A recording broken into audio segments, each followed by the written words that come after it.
Həmişə yəni belə istehsalatla maraqlansınlar, gələcəklərini qursunlar. Çox gözəldir. Mən bu il nə hazırlayacağam?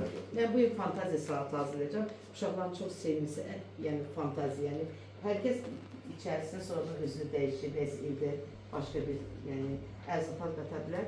Amma çox maraqlı bir dadlı salat olacaq. Maraqlı salat olacaq. Təşəkkür edirik.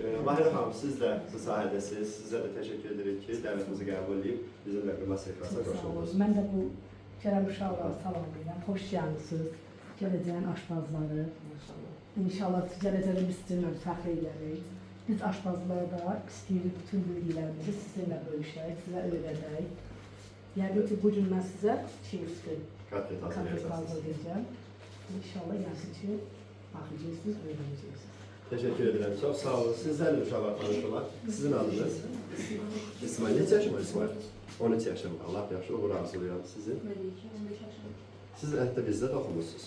Hansı restoranda praktikaya getdiniz? Tamam. Sizdə? Ben Sınavı 13 yaşım. Tamam. Hemen burada 15 yaşım. Laf gözəl. Ümid 13 yaş. 13 yaşınız var. Kayseri'de Ansiye'de çok güzel. Evet.